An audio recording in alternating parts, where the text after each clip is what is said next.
vote is precious. It is the most powerful non-violent tool that we have in a democratic society to express our intentions. Good evening. This is another episode of The Role of Law. Joining us this evening for our discussion is the Executive Director of Papharel, Mr. Rohan Hittiyarachi. A very good evening, sir, and welcome to the show. Good evening. Mr. Hittiyarachi, you've been involved in election-related matters for as long as I can remember. And there is, of course, questions that are now being raised on the exercise of this ultimate democratic freedom here in Sri Lanka. We have the provincial council elections that have been postponed for quite a long time, currently been postponed indefinitely. But before we get into the discussion on the current situation here in Sri Lanka, for the benefit of our viewers, of course, Sri Lanka's election system is a mixed system, a preferential voting system. Could you explain to our viewers how this system works? What are the basic principles behind this voting system? The basic system here is not the preferential. It's a specific system for Sri Lanka. So the Sri Lankan the principal system is proportional representations. Right. That is where most of the countries are also using this system, because there are mainly the two systems are exercising. So the one of the main system is proportionate system. The preferential system we add into the Sri Lankan system. In present proportionate system, all except actually even the last local elections, even though we came with the mixed system, the basis is the proportional representations. That means each and every party or independent group, whoever, whatever the votes they get in each elections, they will get the pair representations based on the vote they get in the party or a independent group. I mean, if I explain if you take a parliamentary election, for example, so in one district, let's say in Colombo district, so before they decide how many preferential vote and who is going to elect, basically the election commission will calculate each and every party how many votes they have received, and based on that they will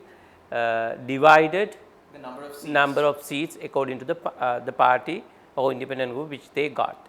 Then only we will go for a preferential system. Even preferential system, in the first past the post system, without preferential system we can continue the electoral process. But here we add this preferential system. I think that is more democratic way, because in the proportionate system which we are exercising now, the voters doesn't have choice or selections to select their candidate from the nomination period, during the nomination period, because the political party or an independent group's leader, he is the one who really decide who is coming as a candidate. But with this preferential system, at least in on the elections day, the voters will have some choice, or you can vote whatever the party or an independent group, and you will get the extra chance to select your representative. So that is kind of mixed system which we are exercising, because some countries the voters do have right to select their candidate during the nomination period.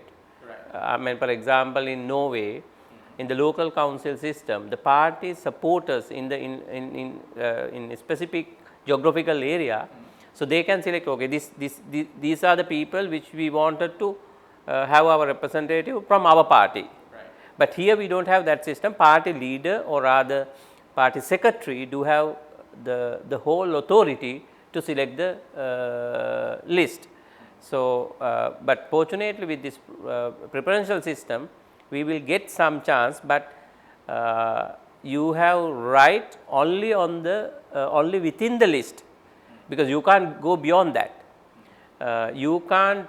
Some countries do have right to voters to their selections.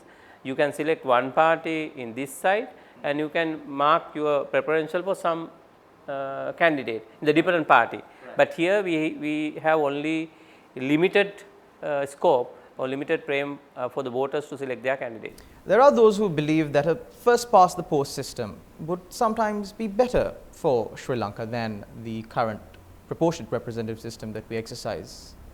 Where do you stand here? Well, that is because of, I think there are a couple of reasons that this proposal came out. I think the main thing came from the people of the country, that with this present proportionate system, sometime in your locality, in your ward, in your electorate, you may not have your own representative, because I mean the party will get the proportionate representation across the district, because in this present system the electorate is the entire district. So, some ward, for example, if you take the same example in Colombo, sometime the Dehiwala area, Dehiwala geographical area, you may not have any parliamentarians, or maybe Maharagama you may not have, I mean this is not the real example, but I mean in a way.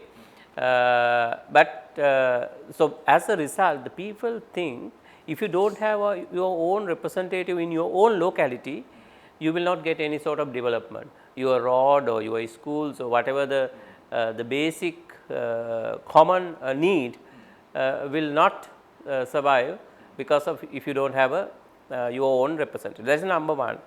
Number two, actually we are with that, with this proportionate system, actually not proportionate, actually with this system the candidate has to do their campaign the bigger area.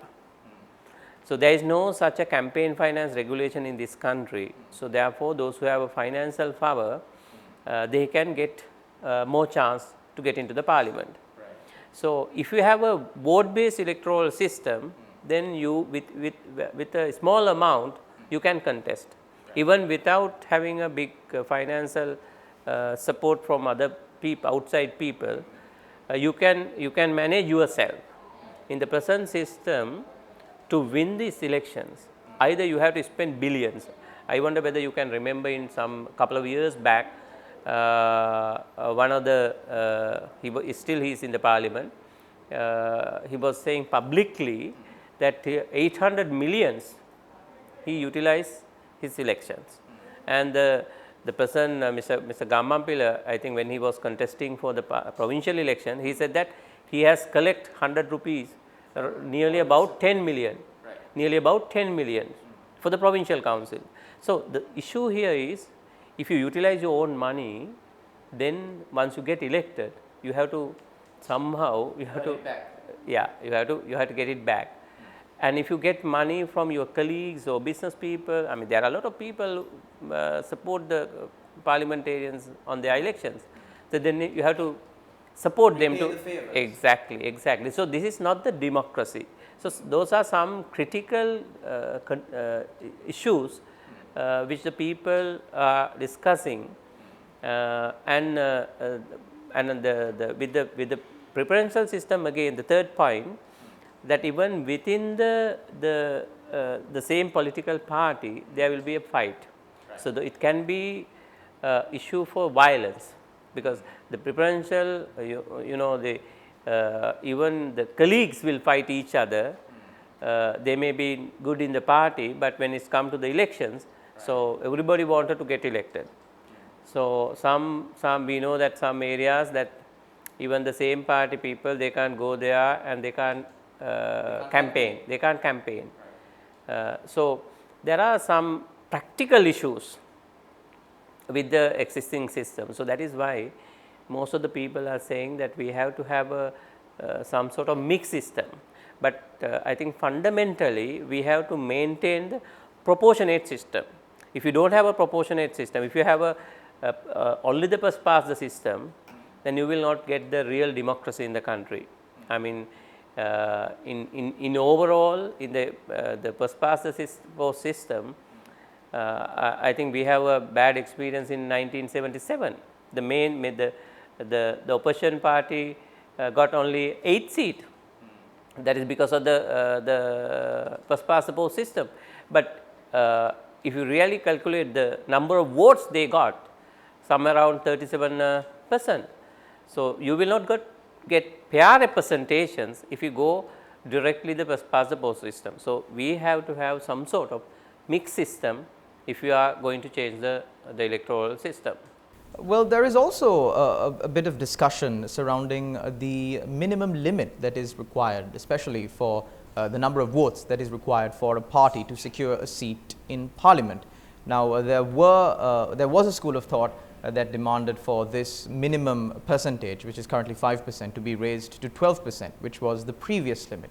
What is your stance on this? Well, actually, it's originally came with 12%, but 12% is Very high and very difficult. Even in the JVP will not get any parliamentary seat if we go up in that level.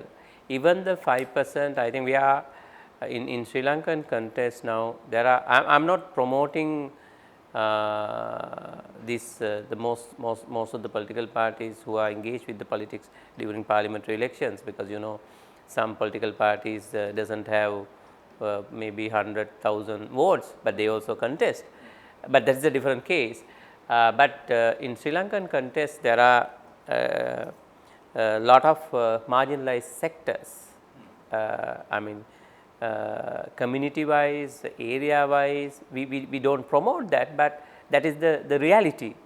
I mean, we call it plantation sector, we call it northern, we call it Muslim, the Tamil, I mean the different kind of community we are living together. So, all of them wanted to have a fair representation based on their populations. So, if you decide 5% or even a bigger percentage, then they will not get a fair representation in the parliament. So, I mean as a citizens of the country, even as a executive director of Papharel, I do not think that we should increase that beyond 5%. It should be somewhere around. I'm really happy if we can go it around 3% something. So, to reduce it, further reduce it. Further reduce, but there should be some mechanism to limit unnecessary political party registration and unnecessary contests during I mean parliamentary and the presidential elections, because we have the last presidential elections 35 candidates. The highest number of candidates that have ever contested for a presidential election. Exactly, and the last parliamentary elections, I think in Ampara district, there are about 54 political party and the independent groups. So, it's wasting money of the people, it's wasting time of the people also. So, there should be some mechanism to control the situations, but I think increasing the percentage is not the real answer for that. Well, of course, Sri Lanka is in the process of drafting a new constitution, and with that also hopefully a new electoral system. Are you hopeful about this new constitution coming up with electoral reforms in it? Well, we have some experience over the decades now. I think it started, I can remember even 2001 there was a good proposal came into the parliament, but the parliamentarians, the both parties were not able to pass it in the parliament. Then again in 2006, 2010 and with the Yahapalana government in 2015, there was a widely consultation across the country, but I do not know whether there was a real political will to do that. But the person contest, I think I can remember during presidential election as well as the parliamentary elections. So, one of their main concern about the new constitution. So, it was the one of the main area they were talking in their campaigning period. But now the present government somehow they managed to pass the 20th amendment. So, they got, I mean almost they do have a 2/3 majority in the parliament, and they got all the powers with their hand.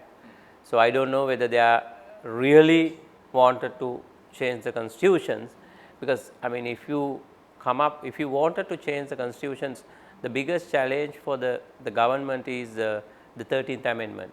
What is their positions on the provincial council is a debatable, and you will lose lot of vote on that. So, those I mean that kind of questions they have to answer if they really wanted to change it. But on the other hand, as I mentioned, they do have a almost 2/3 majority. If they really wanted to change the constitution, this is the best time. I think, I mean, recent past we didn't get this kind of parliament.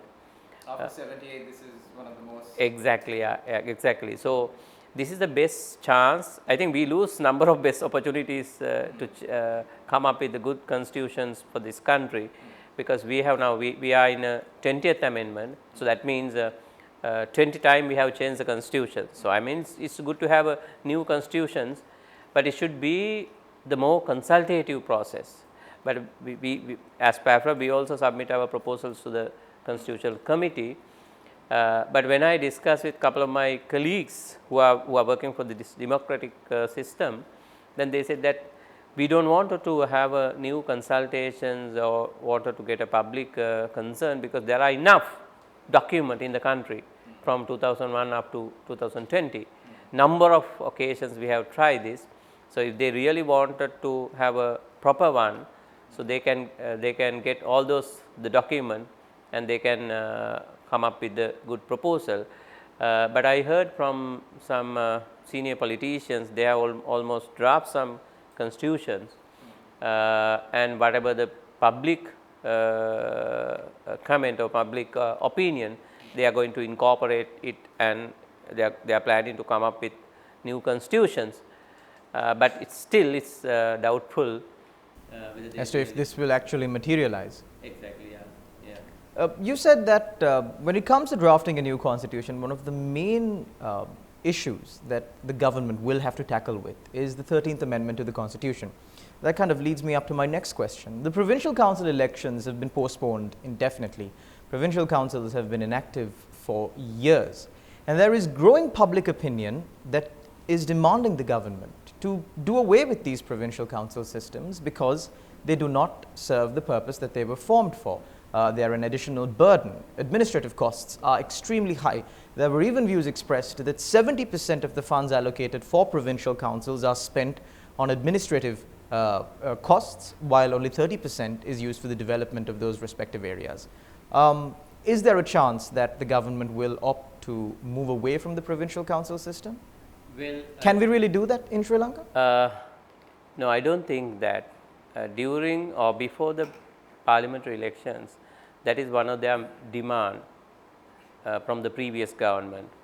Before the presidential elections, that was one of the demand, because the provincial elections now are due now. Some provinces are almost 3 years.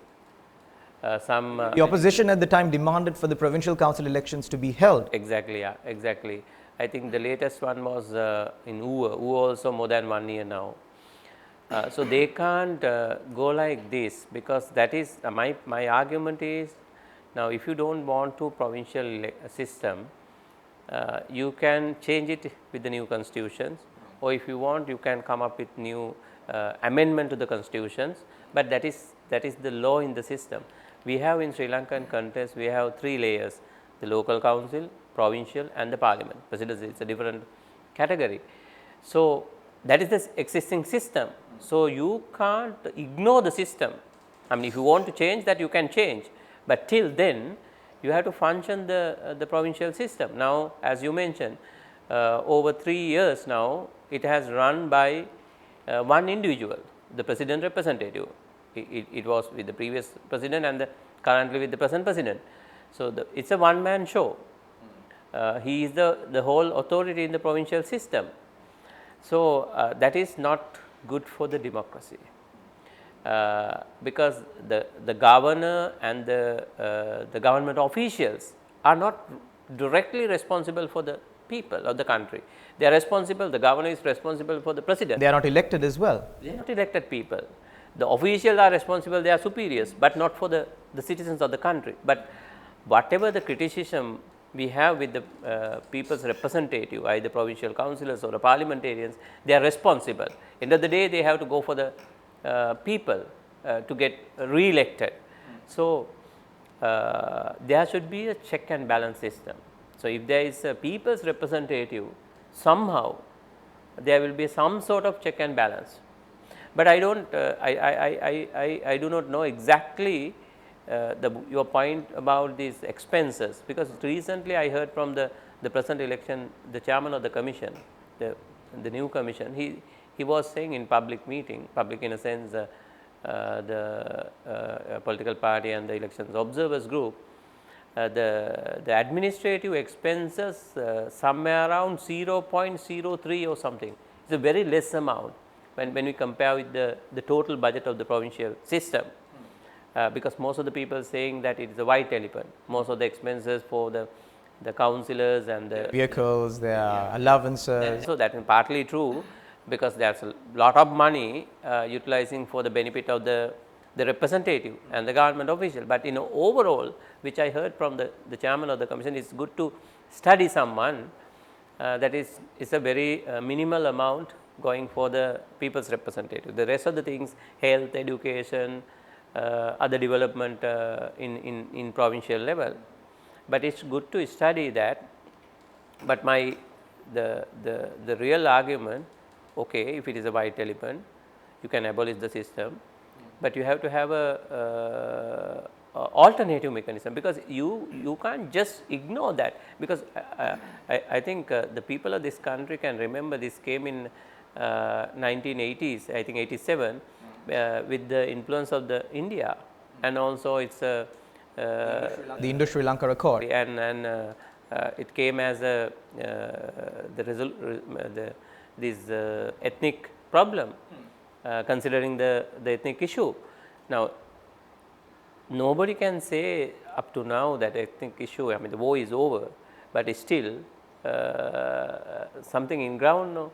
So, we have to have some sort of proper solutions. I mean, it can be alternative system. I mean, if you can strengthen, I mean, personally I believe the local council system. You can strengthen the local council in I mean, entire country, not only the northern part. But somehow you have to have some alternative system to address the issue, and you have to tackle the Indian issue also, because you can't live as an individual country, because in global context we have to serious about, I mean even currently now what is happening in the China, India, US, Japan. I mean, we are in the very sensitive positions now. We have to be mindful about the geopolitics that operate around us. Exactly. You can't ignore that.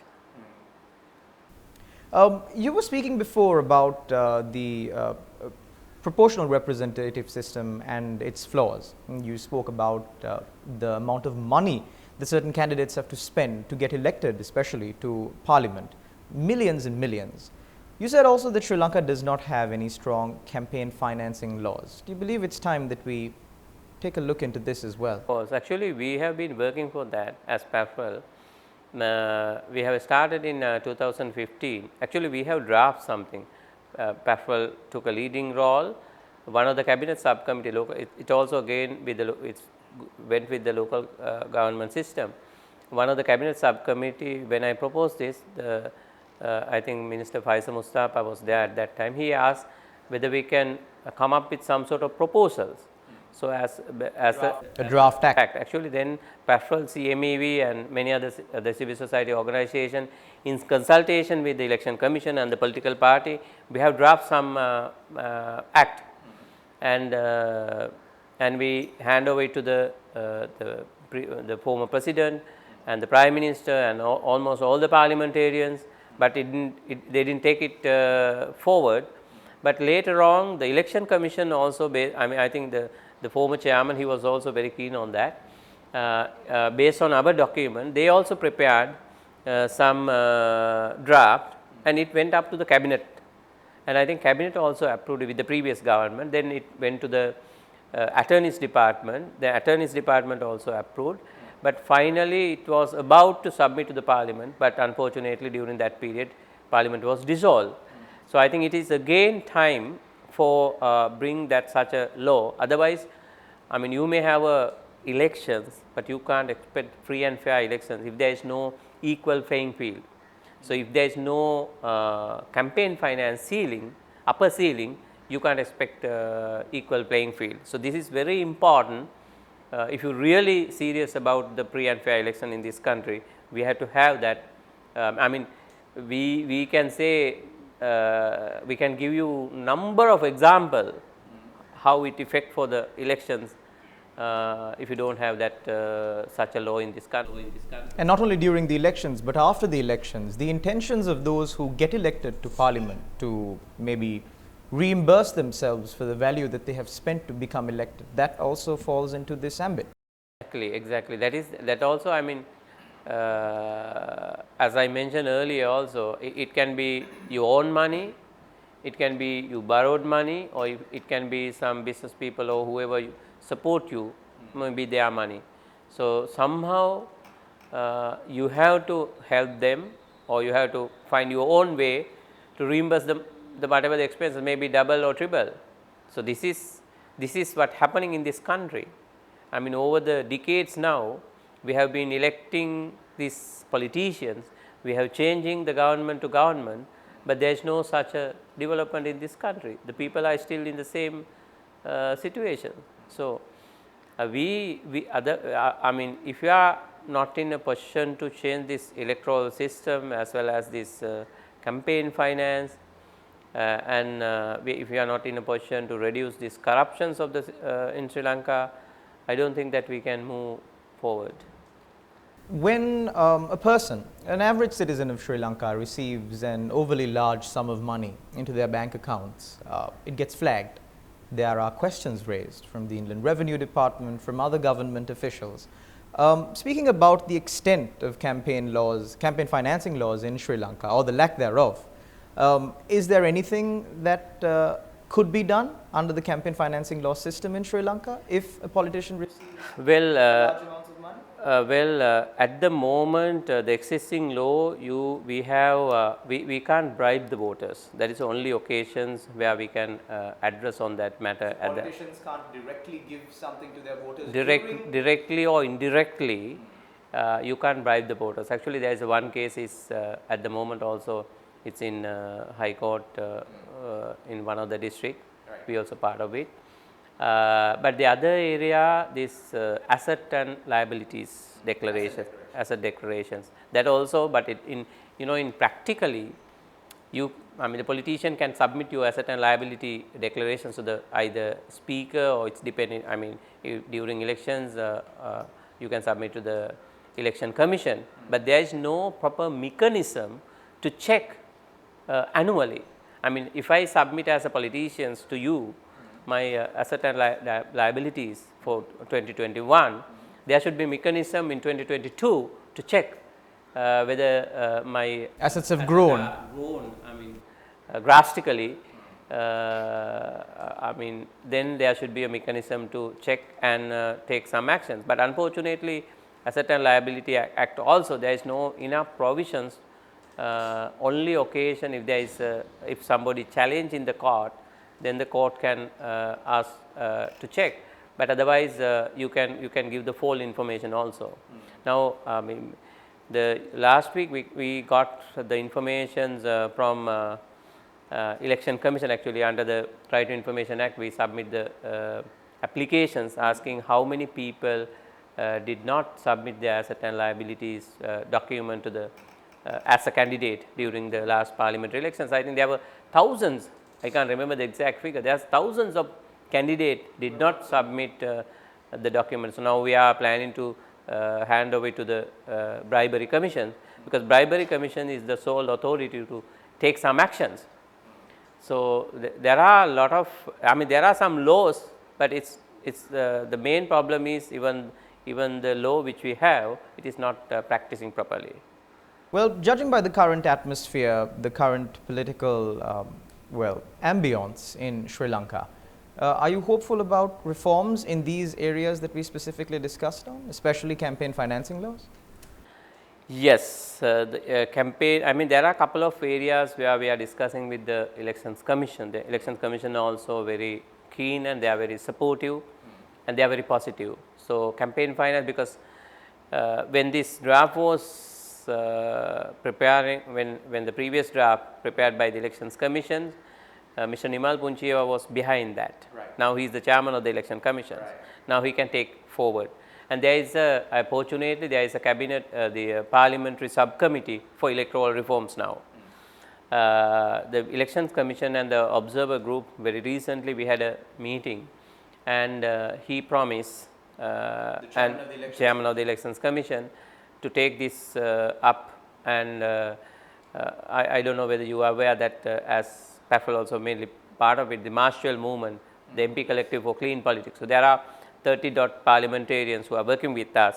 So, we can take the private bill also. The campaign finance, one of the area where we are concerned, and the advance voting in this contest, because in the elections there are thousands of people are not able to franchise, because they can't, if you can't physically go to your polling stations. I mean, there are two type of people, those who are inside the country, and if you are unable to go to your specific polling stations, you can't vote, those who are overseas. So, those are some of the area where we are working, and also the disabled people. There are some issues, identifications document, their facility, there are, because those areas it will not badly affect any of these political parties. The campaign finance little bit tricky, but the advanced voting, disabled voting, identifications document, so everybody will get advantage. So, we are trying to identify those subject areas, and we will take forward with the election commission to the parliament and try to get passed during this period, because as I mentioned earlier, because this is the best parliament, because anyway we do have almost 2/3 majority in the parliament, the present government. If we can convince the present government, so they can pass it. So, we can look at it in a positive way, because people are thinking that the 2/3 with the 2/3 majority, it may be not good for the country. I mean, theoretically yes, and with the previous experience, yes, in the 20th amendment we have that bad experience, but if you look at it in a positive way, if the present government wanted to do something good, they can exactly. Thank you very much, Executive Director of Papharel, Rohan Hittiyarachi, for joining us on our show this evening. Of course, that brings our show to a close. Thank you very much also to all our viewers out there. Until we meet again, take care and God bless.